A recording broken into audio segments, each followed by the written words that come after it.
Kabanata 931. Maahaha. Hindi ako makapaniwala na natuklasan mo ito. Bumakas ang pagmamalaki sa mukha ni Duan Kongchen. Hindi siya nagpakita ng kahit kaunting takot.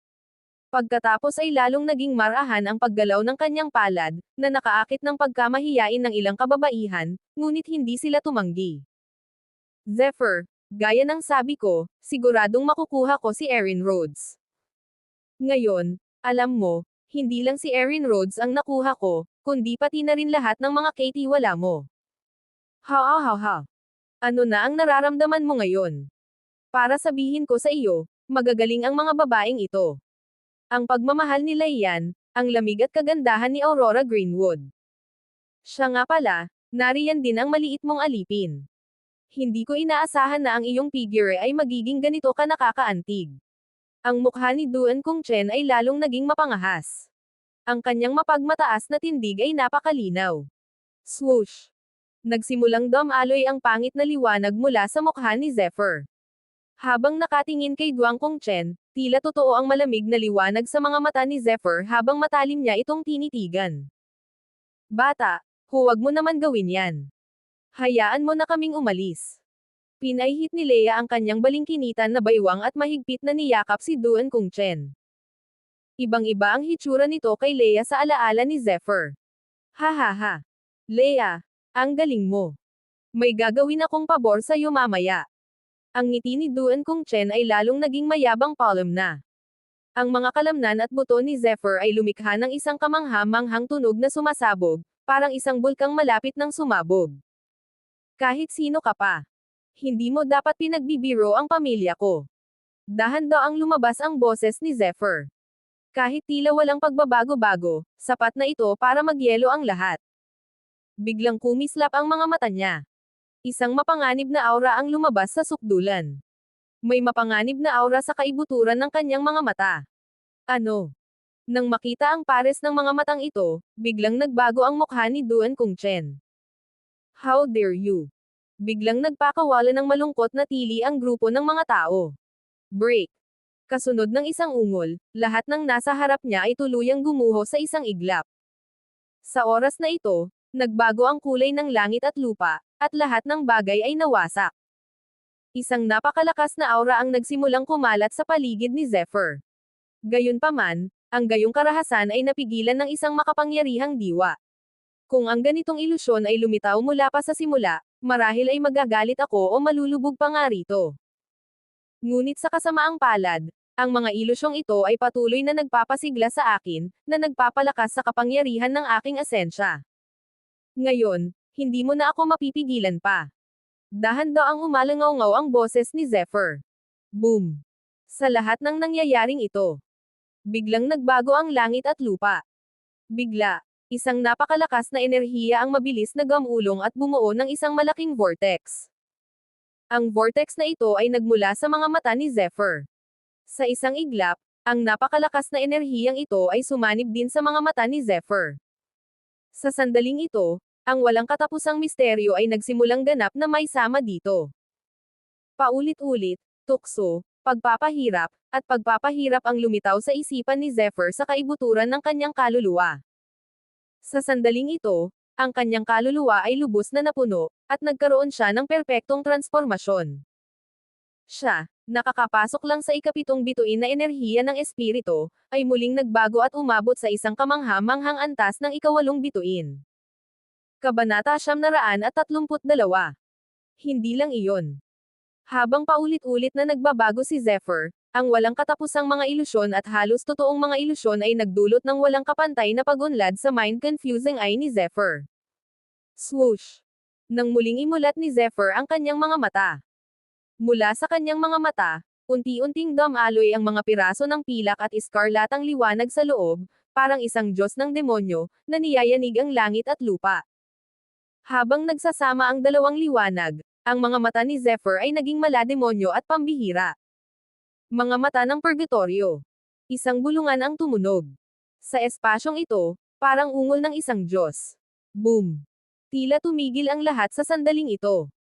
Naunawaan na niya kung ano ang nasa loob ng illusory purgatory gate. Ilusyon. Isa itong halos totoong ilusyon, isang walang katapusang ilusyon. Mula sa kanyang pisikal na katawan hanggang sa kanyang kaluluwa, daranasin niya ang walang kapantay na paghihirap sa ilusyong ito.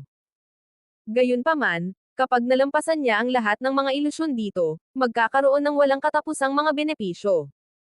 Parehong ang kanyang martial arts at kakayahan sa pakikipaglaban ay mapapabuti ng walang katulad. Ang ilusyong ito ay iba-iba sa bawat tao, at lahat ng uri ng ilusyon ay tila halos totoo. Sa makatuwid, ang tagumpay na kanyang nagawa ay totoo. Nakuha ni Zephyr ang Eye of Purgatory. Kung ikukumpara sa mind-confusing eye, ang Eye of Purgatory na ito ay isang bersyon ng ebolusyon. Nang maipakita na ito, tila ipinakita na nito ang pinto ng illusory purgatory. Tiyak na malulunod ang kalaban niya rito. Ang pangunahing dahilan kung bakit nagawang makapasok ni Zephyr sa Gate of the Illusory Purgatory ay dahil taglay niya ang mind-confusing eye, na kayang basagin ang isang bahagi ng ilusyon, na sinundan ng kanyang spirit energy at pinahusay na martial arts. Napakaraming dahilan kung bakit siya nakakagawa ng isang tagumpay. Ngunit maaaring hindi ito magawa ng ibang tao. Kahit papaano, kahit ang mga eksperto sa akademya ay hindi makakagawa ng isang tagumpay. Napakabihirang magkaroon ng dalawang buhay na puno ng mga alaala. Tiyak na walang ibang taong nagmamay-ari ng mind-confusing eye. Ang lugar na ito ay malapit ng gumuho. Nararamdaman ang mga halatang bitek sa nakapalibot na espasyo, bulong ni Zephyr. Kumislap ang mga mata ni Ray, at isang figure ang lumitaw sa kanyang isipan. Miou. Sa pagkakataong ito, kailangan mong mamatay. Malayo, sa labas ng illusory purgatory gate. Bay, sa tingin mo ba patay na talaga si Kan? Habang nakatingin kay Bai Wulang, hindi napigilan ni Bao Jiuyan na magsalita sa malalim na boses. Ang dalawa ay naghihintay sa labas ng illusory purgatory gate ng halos 2 araw. Gayunpaman, walang gumagalaw sa loob ng gate, at imposibleng makapasok man lang sila. Malinaw na isang tao lang ang kayang dalhin ng illusory purgatory gate. Sa palagay ko ay hindi. Kahanga-hanga ang lakas ni Junior Brother Kan. Bagamat nasa agility pa lamang siya, natalo na niya ang isang half-step laban sa spirit expert. Kahit si Black Shield King, na nasa spirit, ay walang kapantay para sa kanya. Paanong ganoon kadaling mamatay ang isang henyo? Gayunpaman, malinaw sa kanilang dalawa na ang mga salitang ito ay halos para lamang sa kanilang sarili. Ito ang pinto ng illusory god purgatory, at ang antas ng panganib ay natural na maiisip. Kahit ang isang eksperto sa antas ng master ng akademya ay maaaring hindi mabuhay, at walang pagkakataon para kay Zephyr na mabuhay. At ang songgit na si Miou. Sumusumpa ako, kahit naprotektahan siya ni Jindy, papatayin ko siya. Habang iniisip si Miou, ang matabang si Tace ni Bao Jiuyan ay nagpakita ng kakaibang mabangis na tingin. Halatang sukdulan ang pagkamuhi niya rito.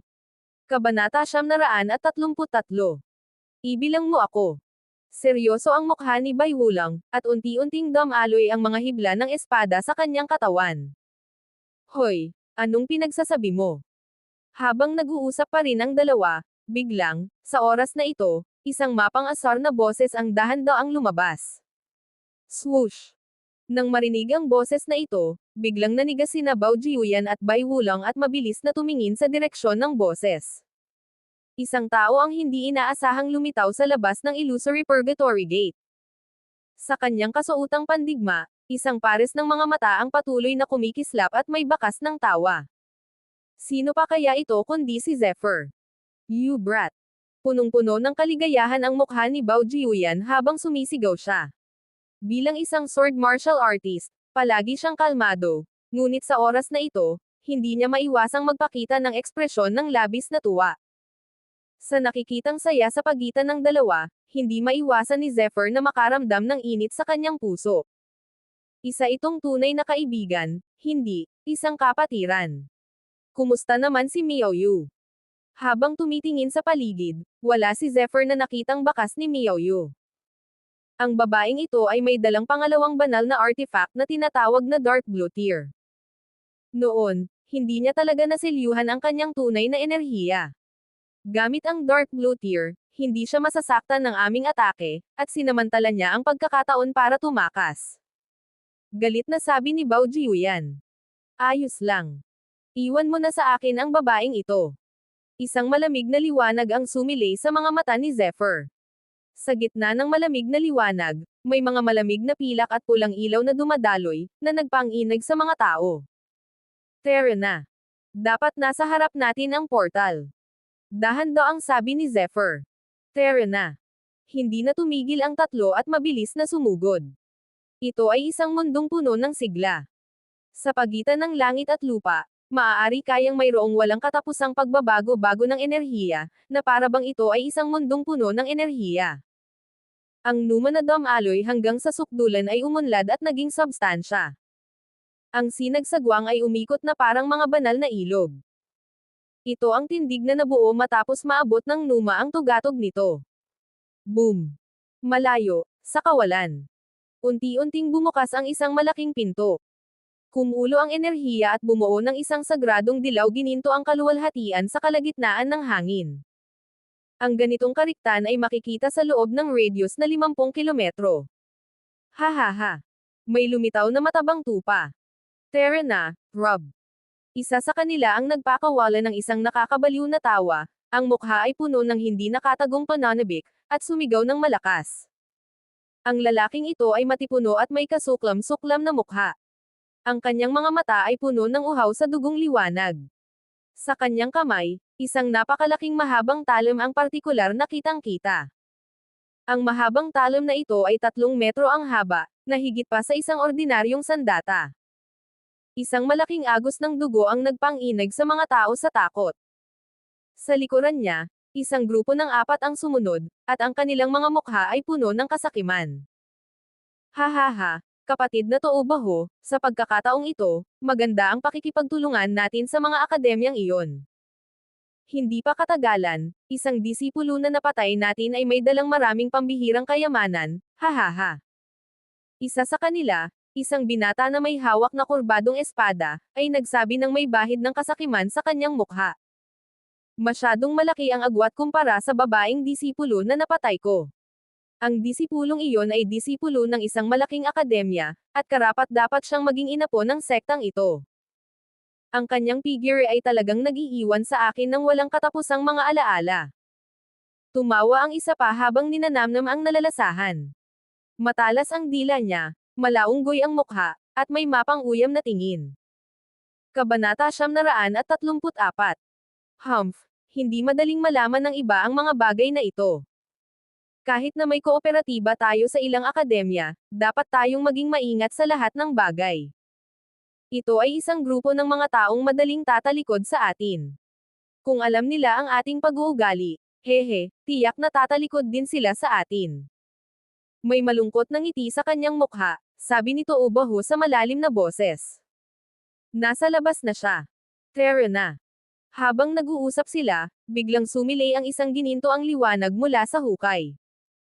Sa sumunod na sandali, 3 figure ang mabilis na lumitaw. Hahaha, ang swerte natin. Isa sa kanila ay kalahating hakbang lang papunta sa spirit realm, habang ang isa naman ay nasa level 9 agility at ang isa naman ay nasa level 8 agility.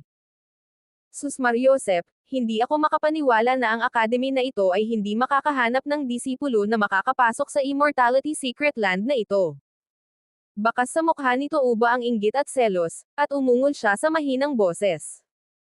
Oo, natatakot ako na ang ganitong uri ng tao ay nakapasok lamang sa isang espasyo. Sus Mariosep, sa napakababang lakas niya, natural na kakaunti ang kayamanan niya. Nakakadismaya. Lahat sila ay mukhang hindi nasisiyahan. Kung pag-uusapan ang lakas, isa lang ang level 9 agility expert sa grupong ito, habang ang 4 pa ay nasa kalahating hakbang na lang patungo sa spirit. Natural lang, kwalipikado silang sabihin iyon. Nang lumitaw ang 3, naglaho ang gininto ang kariktan sa likuran nila. Napakadalisay ng numa sa lugar na ito na umabot na sa antas ng substance. Isa itong malinaw na paraiso sa langit. Sa kanilang 3, isang lalaking mukhang bola mula sa ulo ang nagsalita. Tama iyan. Kung maglilinang tayo rito, Tiyak na doble ang makukuha nating resulta sa kalahati ng pagsisikap. Ang nagsalita ay may dalang mahabang espada sa kanyang likod. Ang kanyang talom na enerhiya ay siksik na parang kaya niyang sumabog sa hangin anumang oras. Ang huling tao ay mukhang hindi kapansin-pansin, at siya ay isang batang lalaki lamang. Ang kanyang mga mata ay malalim at mapayapa, at ang kanyang anyo ay maislan. Paminsan-minsan, nagpapakita siya ng mahiyain na ngiti, na parang hindi siya nakakapinsala. Ang tatlong taong ito ay walang iba kundi si Zephyr at ang dalawa pang dumaan sa Devil Energy Space. Hindi nga simple ang lugar na ito, pero tila may paparating na panganib. Sa kawalan, sabi ni Zephyr nang may bahagyang ngiti. Habang bumababa ang kanyang boses, isang kakilakilabot na masamang espiritu ang mabilis na bumalot sa kanilang tatlo. Tatlong mapagkumbabang langgam, minsan ko lang sasabihin. Ibigay ninyo ang inyong mga kayamanan, kung hindi ay mamamatay kayo. Boom boom. Ang boses niya ay parang kulog sa langit. Sa sandaling gumalaw siya, agad na nabalot ang espasyo sa loob ng 1 kilometro. Haha, mukhang para tayong matabang tupa. Nang maramdaman ang pressure sa paligid, ang mukha ni Bao Jimian ay nagpakita ng bahid ng kabangisan, at mayroon ng ilan pang maliliit na bola sa kanyang palad. Bomba ng itim na apoy. Ito ang magaling na sandatang pamamatay ni Bao Jiuyan. Kapag naipakita na ito, ang tunay na kapangyarihang taglay nito ay maihahambing sa isang ordinaryong eksperto sa espiritu. Humph! Malamig na sumangot si Bai Wulang, at ang nakakatakot na pokus sa kanyang katawan ay dahan-daang damaloy. Tila naliligo siya sa isang malabong aura, na nagpapalitaw at nagpapawala sa kanyang figure. Kung tungkol naman kay Zephyr, naniningkit ang kanyang mga mata at nanatiling tahimik sa hangin. Gayunpaman, mayroong walang katapusang daloy ng pagpatay sa kanyang malamig na mga mata. Boom! Habang lalong nagiging marahas ang momentum, lumitaw si Toubaho, na may hawak na malaking espada, na may mabangis na mukha. Sa likuran niya, 4 na martial artist na may parehong mga hindi pala kaibigang mukha ang nakapalibot sa kanilang tatlo. Ang pangungutya at bahagyang bangis sa kanilang mga mukha ay magkakaugnay. Kabanata 935. Mukhang hindi kayo mga disipulo ng Academy. Nang makita ang damit ng 5 taong ito at ang kanilang mabangis na aura, bahagyang napakunot ang noo ni Zephyr. Bata, ang dami mo pang sinasabi. Pumunta ka sa impyerno. Biglang sumigaw ang lalaking matulis ang bibig at malaunggoy na pisngi. Malakas ang masamang espiritu sa kanyang katawan. Sa isang iglap, sa paglitaw ng malaunggoy na mukha, siya ay lalong naging kasuklam-suklam ng ilang panahon. Boom! Habang nagsasalita siya, biglang nayanig ang langit at lupa. Isang nakakatakot na puwersa ang naging isang malaking palad at bumagsak kay Zephyr. Walang pakundangang inilabas niya ang kanyang makapangyarihang aura, na nagpapakita ng nakakatakot na lakas ng kanyang kalaban. Kalahating hakbang patungo sa espiritu. Nang makita ang atake ng kanyang kalaban, ang sulok ng bibig ni Zephyr ay kumerba at nagdulot ng isang bahagyang ngiti. Kahit na ang kanyang cultivation ay nasa level 8 agility lamang at mayroong malaking agwat sa pagitan nila, nakapatay na siya ng higit sa isang tao. Kahit pa isa siyang eksperto sa espiritu, wala pa ring pakialam si Zephyr. Boom!